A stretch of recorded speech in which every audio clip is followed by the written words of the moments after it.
The Senate will come to order. The senators will please take their seats. Those persons not entitled to the privilege of the floor will please retire to the gallery. The senators and all in attendance will stand and be led in prayer by the Reverend Gene Pupke, First Unitarian Universalist Church of Richmond in Richmond, Virginia.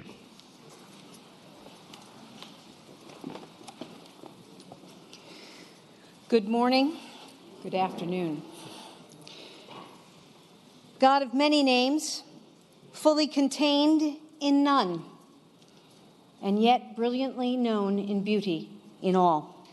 Hear the hopes of this distinguished body and the whole of our Virginia government as we raise our voices in prayer and common aspiration. Hear the wish that we have when we use the word Commonwealth. Understand that we long to do the work that is good for all Virginians, to be united as a people, to set aside the shortcomings and separations of our history, and to bring forward a healing and a hopefulness that brings us together more surely and across the aisle more generously. Help us to stand together, to be proud of this Commonwealth and to give voice to its people. Help us to blend our colors, to listen and love one another, to care about one another, and to suffer the limits of our compassion only when we are afraid to be led further. And then, dear God, to ask your mercy and your strength that we might go further. Bless our endeavors, every one of them, with wisdom. Bless the families that support this body, who have been disappointed too many evenings, and who long, as always, to see their senators do good. Bless all of us.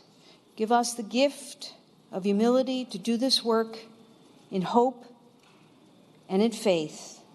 Amen. Amen.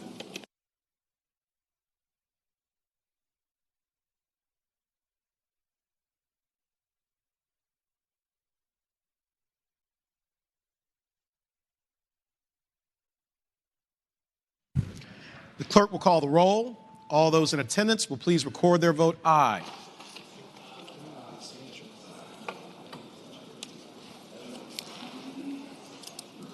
Clerk will close the roll. You have a quorum, Mr. President. Senate Journal for Wednesday, April 11, 2018. The senator from Hampton, Senator Lott, moves that the reading of the journal be waived. All in favor of waiving the reading of the journal will record their vote aye. Those opposed, no. Are the senators ready to vote? Have all the senators voted? Do any senators desire to change their vote? Clerk will close the roll. Ayes 35, noes 3. Ayes 35, noes 3. The reading of the journal is waived. Clerk will report any communication from the House of Delegates. Senator from James City County, Senator Norman. Good afternoon, Mr. President. Good afternoon, How are you Senator. today, sir? Doing very well, thank you. Don Beyer sends greetings.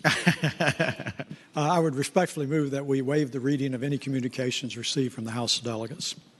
Thank the Senator. Question is, shall the reading of the communication be waived? All in favor of waiving the reading of the communication from the House of Delegates will record their vote aye. Those opposed, no. Are the senators ready to vote? Have all the senators voted? Do any senators desire to change their vote? Clerk will close the roll. Ayes 35, noes 3. Ayes 35, noes 3. The reading of the communication from the House of Delegates is waived. Clerk will report any communication from the governor. We do not have any. Thank you, Madam Clerk. Now comes the time where we welcome visitors here with us in the gallery of the Senate. We are very happy to have everyone here today, and I'll just give a brief friendly reminder. The way this will proceed is a senator will stand, recognize an individual or group. I will then extend the warm welcome of the Senate, and we will all applaud at the end together. So I'd like to begin by recognizing the senator from Prince William County, Senator McPike. Thank you, Mr. President. I rise for the purpose of two purposes this morning. Thank you, Senator. You have the floor. Thank you, Mr. President. First, I'd like to note the absence of my seatmate is away from the Capitol on pressing personal business. The Journal will so note. Thank you, Mr. President. And I'd also rise for the purpose of an introduction. Senator has the floor. We are joined in the gallery today by a coalition of activists who've been working very hard to bring Medicaid expansion to Virginia. The group includes members of Progress Virginia, New Virginia Majority, Planned Parenthood, SEIU 512, and activists from indivisible chapters from across the Commonwealth. They've been advocating today to close the coverage gap across Virginia, and while working to bring their federal resources back to the Commonwealth that will help free up funds to include other priorities such as education, job, improving mental health, and substance abuse treatment across the Commonwealth. And Mr. President, I ask you provide them the warm welcome of the Senate. Thank the Senator. Would our guests from the People's Caravan for Medicaid Expansion in the gallery please rise if you're able? Thank you all so much for visiting us here in the Senate today and for your advocacy and the work that you're doing in support of such an important issue. And we're grateful that we have thoughtful, concerned citizens like you who are willing to take their time and effort to be here with us to help move our Commonwealth forward. So in reflecting on the kind words of the Senator from Prince William County, Senator McPike, we welcome you. You're welcome back here anytime. And I would ask everyone please to join me in extending the warmest welcome of the Senate to our distinguished guests.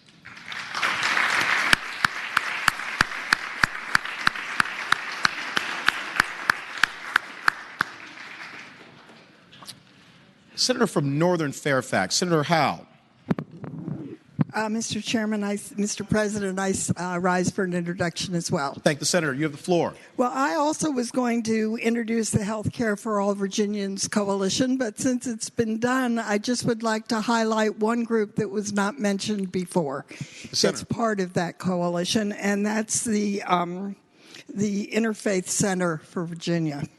And as I introduce them, I would just like to give you an example of the good work they do. On your desk is a list of faith leaders from across Virginia who are supporting the expansion of Medicaid. Thank you, Mr. President. I thank the Senator. Would our guests from the Interfaith Center for Virginia please rise in the gallery if you're able?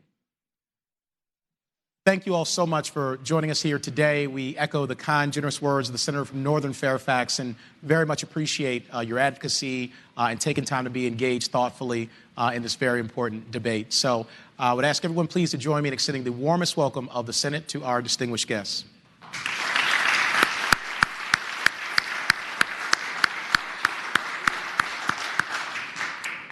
Senator from Chesterfield, Senator Chase. Good morning, Mr. President. Good morning, it's good to see you this morning. Great to see you. I have actually a couple of introductions that I'd like to make. The first one is Ryan McAdams. Ryan McAdams is running for Congress in the 4th Congressional District, and he lives in Providence Forge with his wife and 4 kids. He's the senior pastor at Agape Mission Church in Williamsburg. Interestingly enough, Mr. President, he was the Virginia State Player of the Year in baseball. And Senator Norman will like that he also earned a scholarship to VMI, and he actually graduated summa cum laude from VCU. So we're honored to have him with us today. I also have a second introduction, Susan and Will Stimson from Fredericksburg. We're glad to have them today, as well as Lauren Fulcher, who is my new aide. So if y'all wouldn't mind extending the warm welcome of the Senate to these 3 individuals, I'd greatly appreciate it. Thank you. Thank the Senator.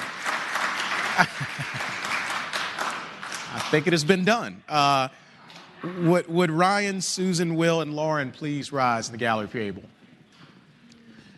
Thank you all so much for being here with us today. We appreciate your taking the time to be here in the Senate. We're grateful for the work that you're doing with the Senator from Chesterfield. Thank you for that. And we echo her kind and generous words and the applause that you already received. We would ask everyone to please join me in extending the warmest welcome of the Senate to our distinguished guests.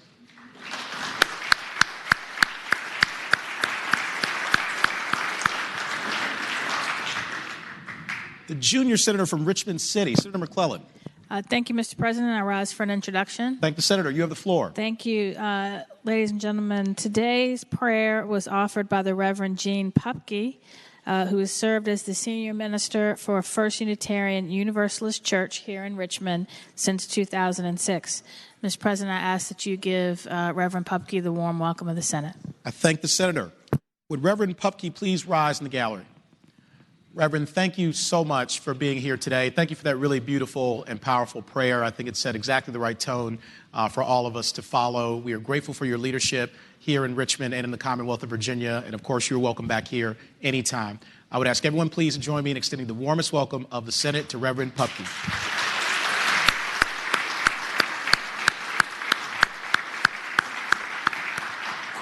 The senior senator from Loudoun County, Senator Black.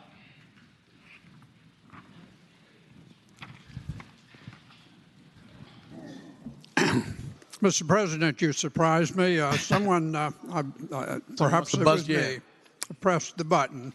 But anyway, good morning, and it's great to be here. Thank you. Good morning, Senator. Thank you for that. Senator from Russell, Senator Chafin. Thank you, Mr. President. I rise for request. Thank you, Senator. You have the floor. Yes, I'd like to ask for a leave of absence for senior senator. Pardon me, he maybe had that coming. For the senior senator from Chesapeake, my seatmate, Senator Cosgrove, who is away on pressing personal business. I thank the senator. The Journal will so note. Do any other senators wish to be recognized for purposes of an introduction? Seeing none, resolutions, petitions, and bills are now in order. Senator from James City County, Senator Norman. Thank you, Mr. President. I'm going to respectfully ask that the Senate now stand in recess until 12:50, please, sir. Thank the senator. Without objection, Senator from Hampton, Senator Locke. Mr. President, upon recess, if the Democratic caucus would meet in the back room for a moment of reflection. Thank the senator. The Senate will stand in recess until 12:50.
The Senate will come to order. The senators will please take their seats.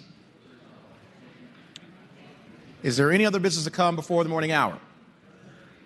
Seeing none, the clerk will call the calendar. Senate calendar for Monday, May 14, 2018, memorial resolutions. Senator from James City County, Senator Norman.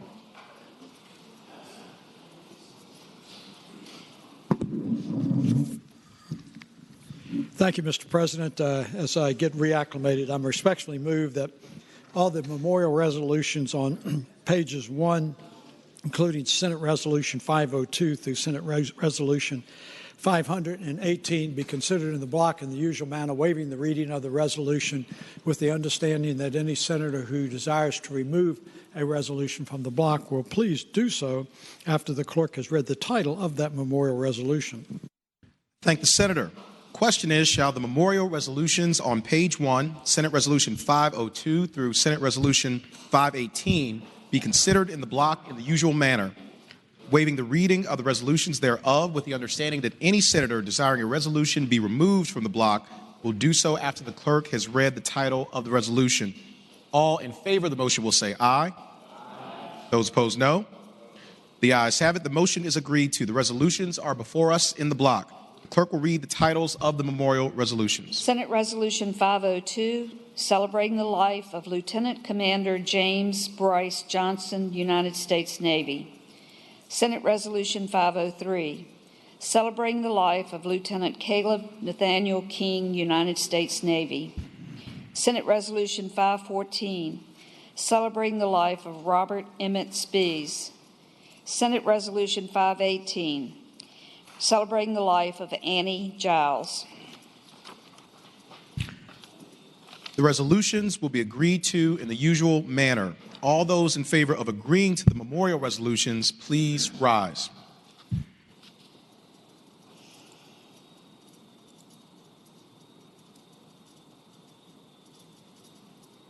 The resolutions are agreed to.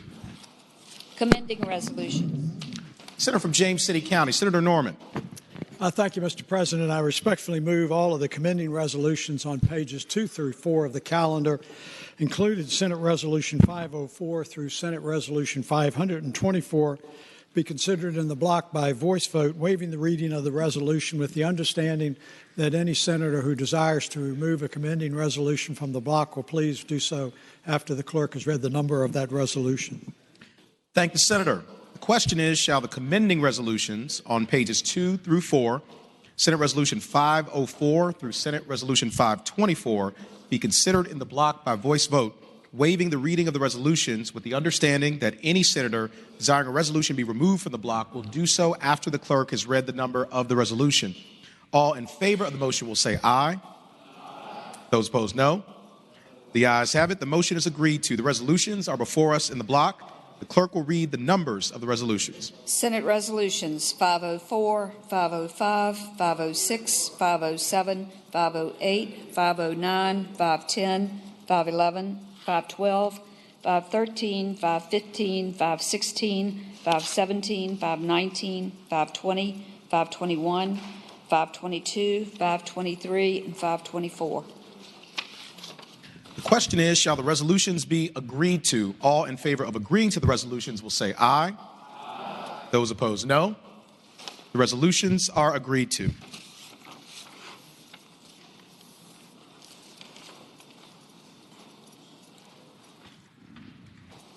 Senator from James City County, Senator Norman.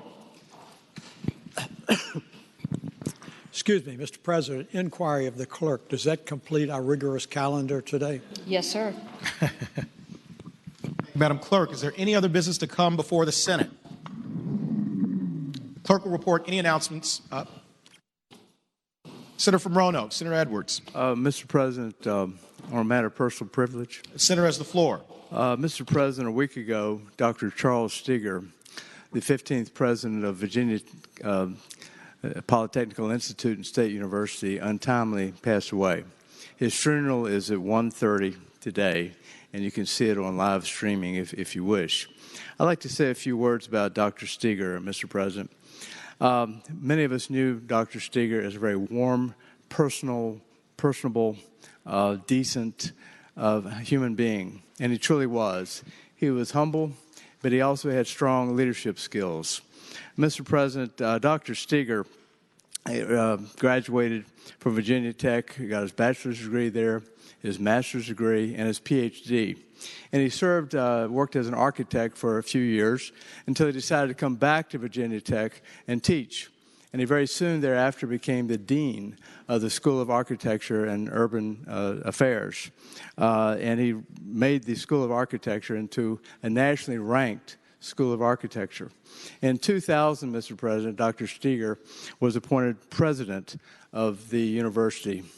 Mr. President, during his 14 years as Virginia Tech's president, the university grew dramatically. The number of students continued to grow, but he also faced great disappointments as well. On April the 16th, 2007, the tremendous tragedy that occurred at Virginia Tech that we still remember. And he had to lead the university through that very, very difficult tragedy, and he did so with great professionalism. But on happier times, in 2004, he brought Virginia Tech into the ACC, something they'd been dreamed of doing for a long time. During the time that he was president, of the university, Mr. President, the university increased its endowment dramatically. It increased its research. It went from the top 50 in the country to the top 38 or 39, and he had the vision to lead it to the top 30 in terms of research funding. Mr. President, Dr. Steger was an architect by profession, and an architect is someone who envisions a design of structures for the future. But Dr. Steger did more than that. He envisioned the future of Virginia Tech and set about expanding the scope of Virginia Tech with 40 buildings during his 14-year term in Virginia Tech, dramatically increasing the physical size of Virginia Tech, and increased the number of students as well from 28,000 to about 31,000.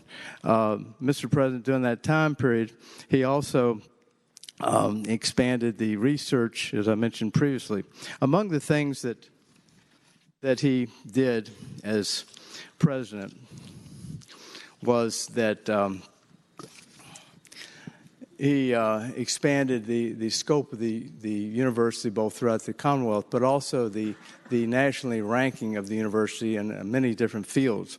Among the physical expansions of the university was that he embraced a business model that invested in 7 large centralized research institutes. I'm not sure people know all the things Virginia Tech does, and these were as a result of his leadership. The Virginia Tech Transportation Institute, the Institute for Critical Technology and Applied Sciences, the Virginia Tech Carilion Research Institute, the School of Medicine in Virginia, which is now in Roanoke, the Virginia Tech Carilion School of Medicine, which is now one of the schools, and beginning July 1 of this year, will become one of the major schools at Virginia Tech. He also created the Virginia Bioinformation Institute, the Fralin Life Sciences Institute, the Institute for Society, Culture, and the Environment, and the Institute for Creative Arts and Technology. The list of things he did goes on and on and on. It would take volumes to repeat all the things that he accomplished during his 14 years as president of the university. He's probably the most significant president the university has ever had. I mentioned the 40 buildings that were built during his term, and he was the driving force behind the Moss Art Center, which was opened in 2013. If you haven't been to the Moss Art Center, please go. It is absolutely dramatic. Mr. President, I could go on and on about the many things that President Steger did, but he leaves behind his wife of 48 years, Janet, his son Christopher Baird Steger, and his wife Elizabeth, his son David Charles Steger, and his fiancee Allison, and he's survived by other family members. Mr. President, I could go on and on about the importance of Dr. Steger, but I think most people would recognize that he is, as I mentioned earlier, probably the most important president the university has ever had up to this point. He's a man with great integrity, a great professionalism, a man who was a genuinely nice person who everybody enjoyed getting to know. I remember sitting in his office, or his coming to see me in my office here in Richmond, sitting down, and he was about as humble and decent a human being as you could ever find, someone that you could always be proud of. And he led the university with great distinction. He was the face of Virginia Tech. He certainly led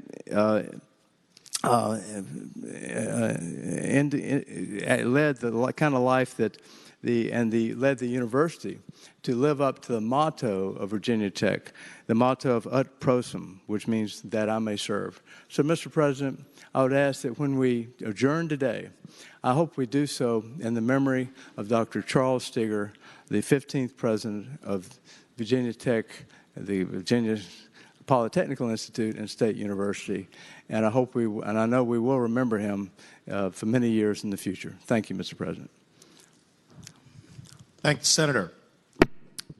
Any other senators wish to be recognized? Senator from James City County, Senator Norman. Thank you, Mr. President. I rise for purposes of an announcement, sir. Thank you, Senator. You have the floor. Yeah. As a prelude to that, as I was listening to the senator from Roanoke City offer the very appropriate comments about President Steger, he certainly was a gentleman and a fierce advocate of higher education. But I remember 11 years ago when I started teaching avocationally at the College of William & Mary, he came through Williamsburg, and he came by my law office and said, "Tommy, I understand you're going to start teaching." "Yes, sir."